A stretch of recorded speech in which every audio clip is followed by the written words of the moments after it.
बच्चों आज हम लोग जो टॉपिक पढ़ने जा रहे हैं वो पढ़ने जा रहे हैं discovery of proton.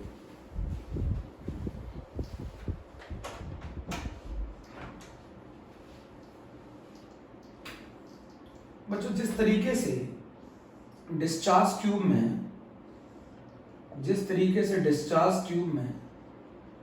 Cathode rays होती हैं, उसी तरीके से डिस्चार्ज ट्यूब में एनोड रेज भी होती हैं। जिस तरीके से डिस्चार्ज ट्यूब में बच्चों कैथोड रेज होती हैं, उसी तरीके से एनोड रेज भी होती हैं। ये कैथोड है नेगेटिवली चार्ज्ड, बच्चों ये एनोड है पॉजिटिवली चार्ज्ड। बच्चों यहाँ पे गैसेस भरी हुई हैं, ये वैक्यूम पंप है। अब बच्चों मैं आपको एक चीज बताऊं, जिस तरीके से डिस्चार्ज ट्यूब में कैथोड रेज होती हैं जो कि कैथोड से किसकी तरफ मूव करती हैं, एनोड की तरफ मूव करती हैं, उसी तरीके से डिस्चार्ज ट्यूब में एनोड रेज भी होती हैं जो कि एनोड से कैथोड की तरफ मूव करती हैं। ठीक है, बात इतनी समझ में आ गई है मुझे लग रहा है। जिस तरीके से डिस्चार्ज ट्यूब में कैथोड रेज कैथोड से एनोड मूव करती हैं, उसी तरीके से एनोड रेज हैं जो कि एनोड से कैथोड की तरफ मूव करती हैं एट अ टाइम, एक ही साथ ही है, कैथोड से एनोड की तरफ और एनोड से कैथोड की तरफ। तो कैथोड रेज कैथोड से एनोड की तरफ जाती है, एनोड रेज एनोड से कैथोड की तरफ जाती है। दिक्कत क्या हुआ, ये जो एनोड रेज थी बच्चों, ये इनविजिबल थी शुरुआत में, और दूसरा ये जो कैथोड था ये काफी बड़ा था बच्चों, ये कैथोड काफी बड़ा था, और जब कैथोड काफी बड़ा था तो ये एनोड रेज इस पर आके टकरा कर एब्जॉर्ब हो जा रही थी। भाई एनोड रेज इस पर टकरा कर एब्जॉर्ब हो जा रही थी, तो वो पीछे पता ही नहीं लग पाया कि इसमें एनोड रेज भी है। फिर क्या हुआ, आप बात समझ गए ना, जिस तरीके से डिस्चार्ज ट्यूब में कैथोड रेज हैं जो कि कैथोड से एनोड की तरफ जाती हैं, उसी तरीके से डिस्चार्ज ट्यूब के अंदर एनोड रेज भी है जो कि एनोड से कैथोड की तरफ जाती है। अब बच्चों मेरी बात समझना, ये इनविजिबल थी और पता नहीं लग रहा था क्योंकि ये डायरेक्ट कैथोड काफी बड़ा था, तो जैसे ही एनोड रेज आ रही थी इस पे एब्जॉर्ब हो जा रही थी। तो सर गोल्डस्टन ने क्या किया, यहाँ पर एक परफोरेटेड कैथोड यूज कर लिया, उसमें छेद कर दिया आर पार, एक मेटेलिक डिस्क ले ली और उसमें छेद कर दिए, परफोरेटेड कैथोड यूज कर लिया। जब उन्होंने परफोरेटेड कैथोड यूज किया तो उन्होंने देखा कि ये एनोड रेज इन होल से निकलकर ग्लास से टकरा रही थी, ये एनोड रेज इन होल से पास होकर ग्लास से टकरा रही थी, तो ये ग्लास क्या करने लगा बच्चों, ग्लो करने लगा। तो उन्हें क्या मालूम चला कि एनोड रेज भी होती हैं कैसे, जो कि कहां से कहां मूव करती हैं, एनोड टू कैथोड। ऐसे मालूम चला एनोड से कैथोड की तरफ भी मूव करती हैं। बेटा इन होल्स के अंदर से पास होते हैं तो उन्हें ऐसा फील होता है जैसे एक गुफा या एक कैनाल में से पास हो रहे हैं, इसीलिए इनका नाम बच्चों कैनाल रेज भी रखा गया, इनका नाम कैनाल रेज भी रखा गया। अब अगर मैं इनकी प्रॉपर्टीज की बात करूं, प्रॉपर्टीज ऑफ एनोड रेज की बात करूं, अगर मैं प्रॉपर्टीज ऑफ एनोड रेज की बात करूं, बात समझ में आ गई। जिस तरीके से डिस्चार्ज ट्यूब में कैथोड रेज होती हैं कैथोड से एनोड की तरफ मूव करती हुई, उसी तरीके से डिस्चार्ज ट्यूब में एनोड रेज होती हैं जो कि एनोड से कैथोड की तरफ मूव करती हैं, और वो इन होल्स में से पास होकर ग्लास से टकराती हैं और वहां पर ग्लो करती हैं, इससे मालूम चला एनोड रेज होती हैं। प्रॉपर्टीज ऑफ एनोड रे क्या थी, एनोड रेज क्या थी, सबसे पहले they travel from anode to cathode, ये एनोड से कैथोड की तरफ ट्रेवल करती है। दूसरा पॉइंट था वही तरीका, इनके रास्ते में एक ऑब्जेक्ट रख दिया गया, इन्होंने उसकी शैडो बनाई, they travel in straight line, ये भी पॉइंट बहुत क्लियर था। तीसरा बच्चों बहुत आसान, anode rays are positively charged rays, anode rays positively charged rays हैं। आप बोलोगे कैसे पता चला, बहुत आसान, इनके रास्ते में इलेक्ट्रिक फील्ड लगा दी, ये नेगेटिव प्लेट की तरफ मूव करने लगे, तो ये positively charged. Consist, anode rays consist particle, anode रे क्या कंसिस्ट करती है, पार्टिकल, एनोड रे पार्टिकल कंसिस्ट करती है, और ये पार्टिकल किस तरीके के चार्ज है, पॉजिटिव। कैसे मालूम चला ये पार्टिकल? इनके रास्ते में एक रोटेटिंग व्हील रख दिया गया है, उससे टकराई तो वो व्हील रोटेट करने लग गया। सेम कंडीशन है, सिर्फ चेंज किया थोड़ा सा। परफोरेटेड कैथोड से मालूम चला कि इस तरीके से डिस्चार्ज ट्यूब में अकेली कैथोड रेज नहीं है, एनोड रेज भी है, जो कि एनोड से कैथोड की तरफ ट्रेवल करती हैं और परफोरेटेड कैथोड से पास होते हुए वो ग्लास से टकराती हैं और ग्लो करती हैं। परफोरेटेड कुछ नहीं होता, एक मेटेलिक डिस्क होती है जिसमें आर पार होल कर दिए गए होते हैं। बच्चों ये देखो जरा मेरी बात, सबसे बड़ी बात समझना, एनोड रेज भी पार्टिकल कंसिस्ट करती है बहुत सारे। एनोड रेज भी पार्टिकल है। जब ये पार्टिकल है, जब बच्चों ये पार्टिकल है, तो इन पार्टिकल का कुछ ना कुछ मास होगा और कुछ ना चार्ज होगा, तो इनका स्पेसिफिक चार्ज कैलकुलेट किया गया। भाई एनोड रे पार्टिकल से मिलकर बनी और ये पार्टिकल किस तरीके का चार्ज है? Positive charge. तो जब ये कुछ पार्टिकल है तो इसका इस पार्टिकल का कुछ ना कुछ मास होगा, कुछ ना कुछ चार्ज होगा, तो इसका E/m कैलकुलेट किया गया। E/m कैलकुलेट किया गया थॉमसन एक्सपेरिमेंट की तरीके से E/m कैलकुलेट किया गया। थॉमसन एक्सपेरिमेंट की तरह इसका E/m कैलकुलेट किया गया। अब बच्चों मेरी बात समझना, हो क्या रहा था? हो ऐसा रहा था, मान लो ये मेरा एक इलेक्ट्रिक फील्ड है, ये कैसी प्लेट है? ये मेरी नेगेटिव प्लेट है और ये मेरी पॉजिटिव प्लेट है। जब मैंने इसके अक्रॉस बहुत हाई पोटेंशियल लगाया, तो हमने क्या ली थी? गैसेस। और गैसेस में क्या है? एक न्यूक्लियस है और इलेक्ट्रॉन है जो उसके अराउंड इवॉल्व कर रहे हैं। बोलो, एक न्यूक्लियस है और उसके अराउंड इलेक्ट्रॉन इवॉल्व कर रहे हैं। ऐसे गैसेस के लाखों करोड़ों एटम है। मेरी बात समझना, थोड़ा इंटरनल जा रहे हैं। ऐसे गैसेस के लाखों करोड़ों एटम है। जब आप ये पोटेंशियल लगाओगे, तो गैस आयोनाइज होगी, तो ये इलेक्ट्रॉन बाहर निकलेंगे और ये इलेक्ट्रॉन को कौन खींचेगा? ये पॉजिटिव प्लेट खींचेगी। ये इलेक्ट्रॉन को कौन खींचेगा? ये पॉजिटिव प्लेट अट्रैक्ट करेगी। जैसे ये इलेक्ट्रॉन इनमें से निकलेंगे, ये पॉजिटिव प्लेट की तरफ मूव करेंगे और इसके ऊपर कैसा चार्ज आ जाएगा बच्चों? Positive charge. इनके ऊपर पॉजिटिव चार्ज आ जाएगा, इलेक्ट्रॉन निकल गए, पॉजिटिव चार्ज, गैस के एटम आयोनाइज हो गए। तो ये पॉजिटिव चार्ज पार्टिकल अब ये किसकी तरफ मूव करेंगे? नेगेटिव प्लेट की तरफ। इनका movement, in positive charge particle का मूवमेंट ये कहलाता है एनोड रेज, और इन इलेक्ट्रॉन्स का मूवमेंट टुवर्ड्स पॉजिटिव प्लेट ये कहलाता है कैथोड रेज। बच्चों ये क्या किया मैंने? ये मान लो ये गैस का एटम ले लिया, इसमें न्यूट्रॉन और प्रोटॉन, इसके अंदर इलेक्ट्रॉन रिवॉल्व कर रहे हैं। जब आप इस गैस के एटम को आयोनाइज करोगे, पोटेंशियल, तो इसको इतनी एनर्जी मिल गई कि ये इस न्यूक्लियर अट्रैक्शन को ब्रेक कर देगा, तो इलेक्ट्रॉन बाहर निकल जाएगा। जब इलेक्ट्रॉन बाहर निकल जाएगा तो ये कैसा चार्ज हो गया? पॉजिटिव। और ये इलेक्ट्रॉन बहुत सारे, अब लाखों करोड़ों एटम है, तो उनसे मिलने वाले इलेक्ट्रॉन भी लाखों करोड़ होंगे। अब उन इलेक्ट्रॉन्स का फ्लो पॉजिटिव प्लेट की तरफ ये जनरेट कर देता है किसको? कैथोड रेज को। और ये जो इन आयंस का फ्लो, इन पार्टिकल्स का, इन पॉजिटिवली चार्ज पार्टिकल का फ्लो ये कहला देता है, ये जनरेट कर देता है एनोड रेज को। बच्चों ये जनरेट कर देता है anode rays.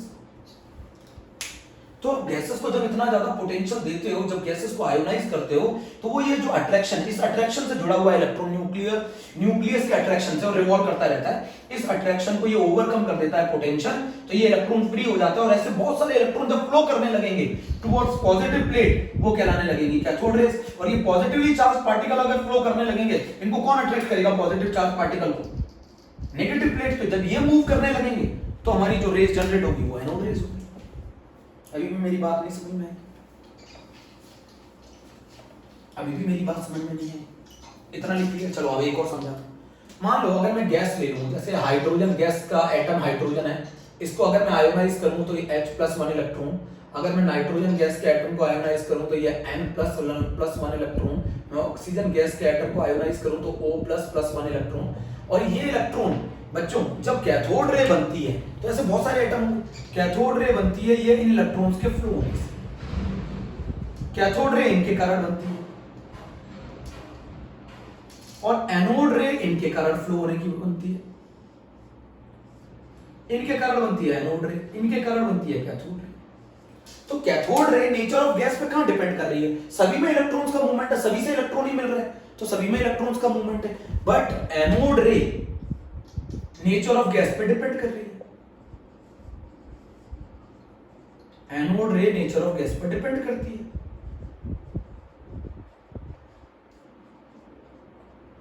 Cathode ray nature of gas पे डिपेंड नहीं करती।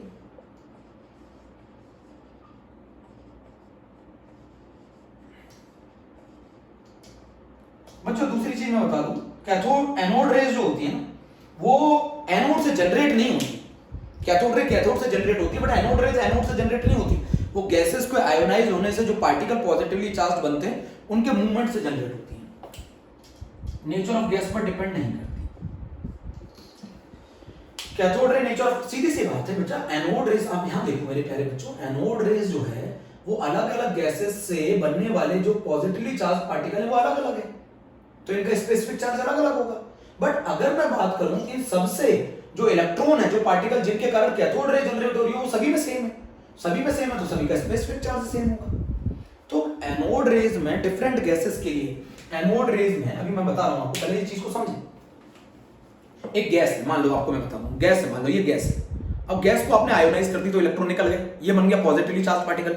ये पॉजिटिव चार्ज पार्टिकल मूव करेगा कैथोड की तरफ, तो ये बना लेगा एनोड रेज। और ये नेगेटिवली चार्ज पार्टिकल ये मूव करेगा पॉजिटिव प्लेट की तरफ, तो ये बना लेगा कैथोड रे। तो ये इलेक्ट्रॉन जब मूव करते हैं तो ये बनाते हैं कैथोड रे। जब ये पॉजिटिवली चार्ज पार्टिकल मूव करते हैं तो ये कहलाती है एनोड रे। बोलो कुछ। आप ये देखो, कैथोड रे इन सभी इलेक्ट्रॉन के कारण, ये सभी इलेक्ट्रॉन सभी में सेम है, तो इनके लिए सभी के लिए स्पेसिफिक चार्ज सेम होगा। तो स्पेसिफिक चार्ज जो है वो नेचर ऑफ गैस पर डिपेंड नहीं करता। जबकि अगर मैं बात करूं, अगर हम एनोड रे की बात करें, तो सभी गैसेस से मिलने वाले पॉजिटिवली चार्ज पार्टिकल अलग अलग है, तो उनका स्पेसिफिक चार्ज अलग अलग होगा। अभी भी नहीं समझ, चलो ठीक है, आगे कोशिश करें। कैथोड रे का बच्चों, कैथोड रे का स्पेसिफिक चार्ज, कैथोड रे का specific charge for different gases same आ रहा था। कैथोड रे का specific charge for different gases same आ रहा था। क्यों आएगा सेम? सीधी सी बात है, ये जो रेज होती है ये किसके कारण जनरेट होती है? इलेक्ट्रॉन के कारण। बट एनोड रेज का specific charge for different gases different आ रहा था।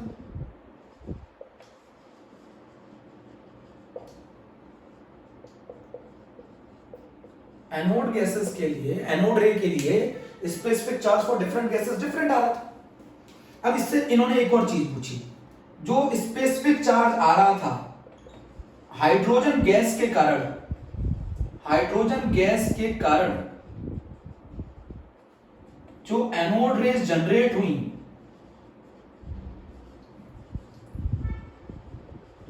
उनका स्पेसिफिक चार्ज सबसे ज्यादा आ रहा था। हाइड्रोजन गैस के कारण जो एनोड रेज जनरेट हुई, उनका स्पेसिफिक चार्ज सबसे ज्यादा आ रहा था। इसका मतलब हाइड्रोजन गैस के कारण positive charge particle, hydrogen gas के कारण, हाइड्रोजन गैस के अंदर जो पॉजिटिवली चार्ज पार्टिकल है जिनके कारण एनोड रेज जनरेट हुई हैं, उनका मास सबसे कम होगा, उनका मास सबसे कम होगा। मास हाइड्रोजन गैस के अंदर बच्चों, हाइड्रोजन गैस के अंदर आप उस पॉइंट को लिख लेना, हाइड्रोजन गैस से जो एनोड रे बनती है, हाइड्रोजन गैस से जो एनोड रे बनती है वो सबसे लाइटर पार्टिकल कंसिस्ट करती है। हाइड्रोजन गैस के कारण जो एनोड रे बनेगी उसके अंदर सबसे लाइटर पार्टिकल होता है। हाइड्रोजन गैस के कारण जो एनोड रे बनेगी उसमें सबसे लाइटर पार्टिकल होता है, उसी को प्रोटॉन बोला जाता है। लाइटर क्यों? क्योंकि उसका स्पेसिफिक चार्ज सबसे ज्यादा है। स्पेसिफिक चार्ज सबसे ज्यादा कब आ सकता है? जब मास सबसे कम हो।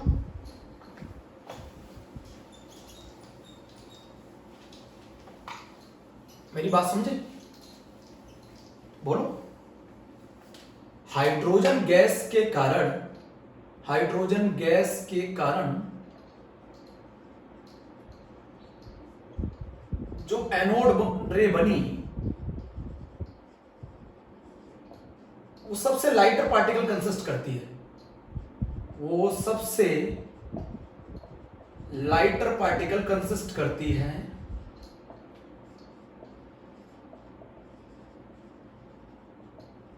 और उन्हीं पार्टिकल को प्रोटॉन बोला गया।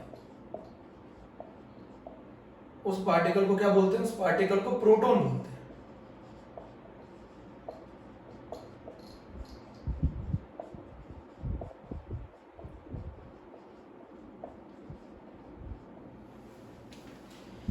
बच्चों अलग अलग गैसेस के लिए स्पेसिफिक चार्ज कैलकुलेट किया गया और देखा गया जो एनोड रे हाइड्रोजन गैस से जनरेट हो रही थी उनके लिए स्पेसिफिक चार्ज सबसे ज्यादा आ रहा था।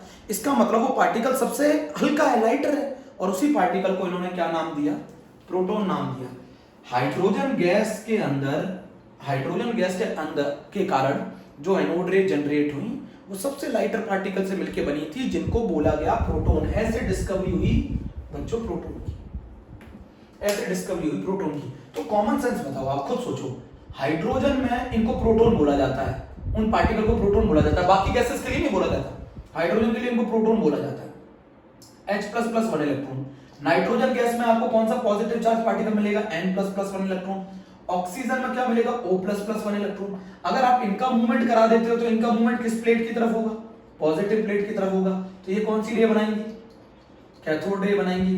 और अगर आप इनका मूवमेंट करा देते हो तो ये एनोड रे बनाएंगे।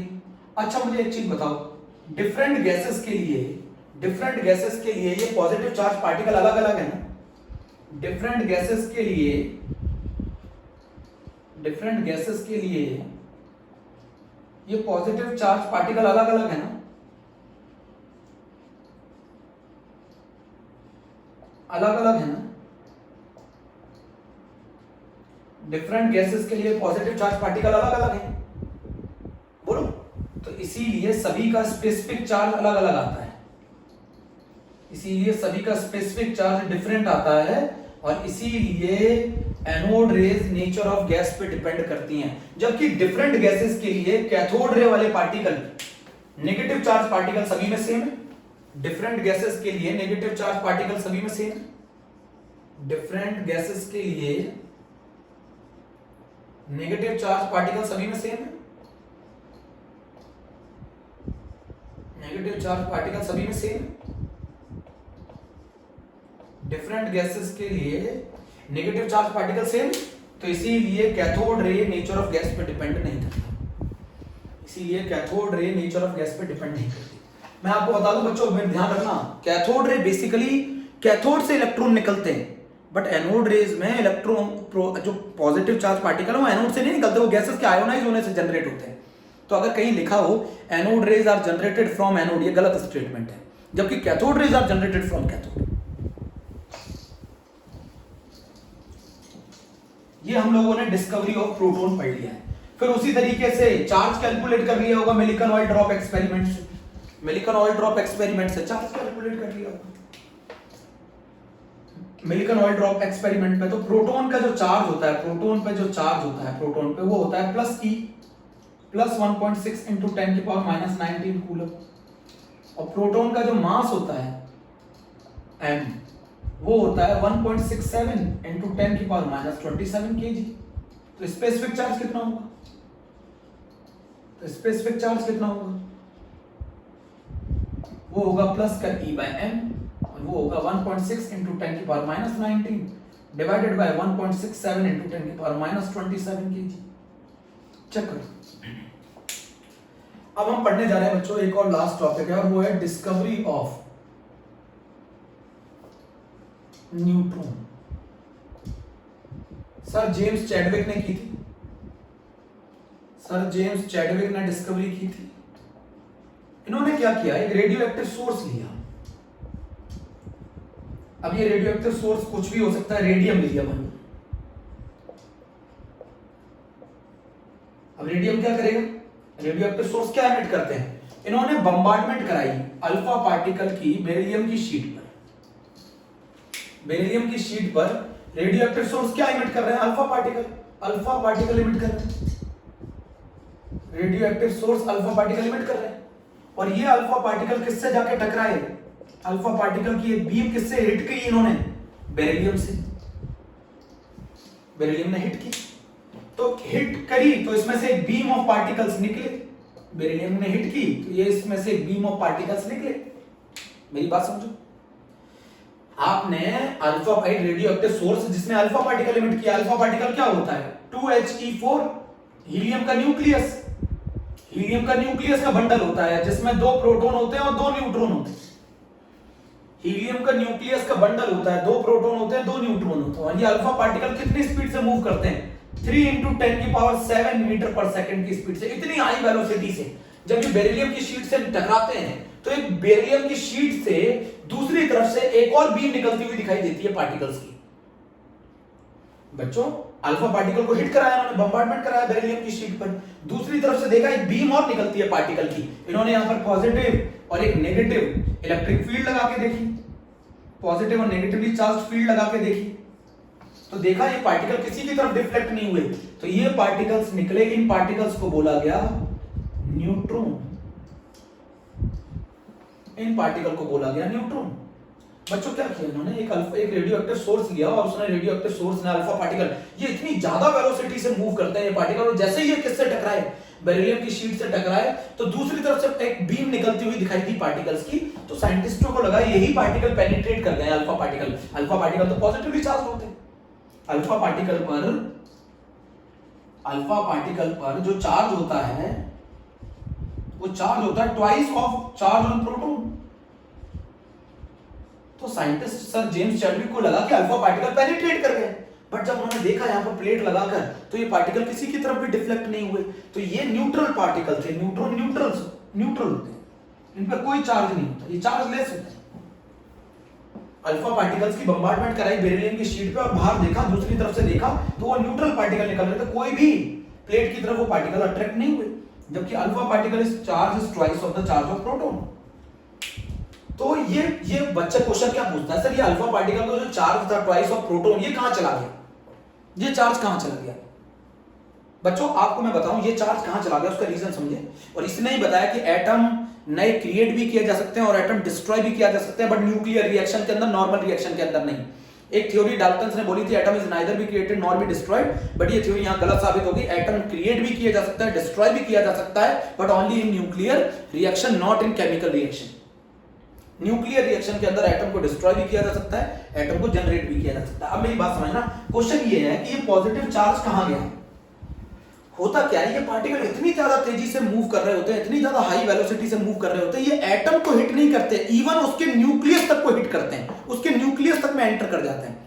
आप इतनी तेजी से अल्फा पार्टिकल मूव कर रहे होते हैं, ये एटम को तो हिट करते ही करते हैं, एज वेल एज उसके न्यूक्लियस तक एंटर कर जाते हैं, उसके न्यूक्लियस तक भी एंटर कर जाते हैं। तो जहां पर ये बेरिलियम की शीट से टकराते हैं, जहां पर ये बेरिलियम की शीट से टकराते हैं, और बेरिलियम क्या होता है 4Be9, जहां ये बेरिलियम की शीट से टकराते हैं, वहां उस बेरिलियम की शीट को यहां जहां पर ये हिट करेंगे बेरिलियम की शीट को, वहां ये कार्बन में कन्वर्ट कर देंगे इसको। ये जो 2 प्रोटॉन है ये इसके न्यूक्लियस में एंटर कर जाते हैं, इसके न्यूक्लियस के अंदर घुस जाते हैं। ये जो 2 प्रोटॉन है ना बच्चों, 2 प्रोटॉन होते हैं 2 न्यूट्रॉन होते हैं, इसके न्यूक्लियस में घुस जाते हैं। किसके न्यूक्लियस में घुस जाते हैं, बेरिलियम के, और इसको कन्वर्ट कर देते हैं 6C12, और साथ में एक पार्टिकल निकलता है न्यूट्रॉन 1n0।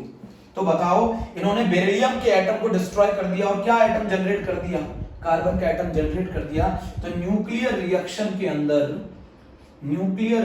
के अंदर एटम को जनरेट भी किया जा सकता है और डिस्ट्रॉय भी किया जा सकता है।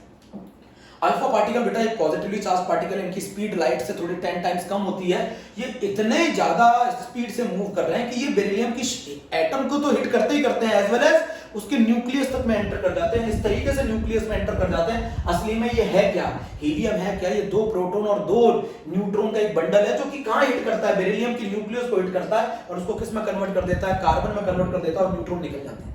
This is the discovery of neutron, sir James Chadwick ने की थी। आप पूरी चीजें समझ लीजिए बच्चों। न्यूट्रॉन की लेट डिस्कवरी का जो रीजन है वो चार्जलेस नेचर है। रेडियो एक्टिव सोर्स वो होती है जो alpha rays, beta rays, gamma rays emit करती हैं, आगे जाके आप पढ़ेंगे। तो जहां ये बेरिलियम की शीट को हिट करते हैं वहां उसको ये कन्वर्ट कर देते हैं कार्बन में, दूसरी तरफ से न्यूट्रॉन निकल जाते हैं। अल्फा पार्टिकल क्या होता है 2He4 होता है, उसके न्यूक्लियस में 2 प्रोटॉन 2 न्यूट्रॉन होते हैं। जब वो बेरिलियम से जाके टकराता है तो उसके न्यूक्लियस में एंटर कर जाता है और उसके न्यूक्लियस को कन्वर्ट कर देता है कार्बन में, एज वेल एज और न्यूट्रॉन इमिट करता है। This is all about the discovery of proton, discovery of electron, discovery of neutron. Okay बच्चों, थैंक यू।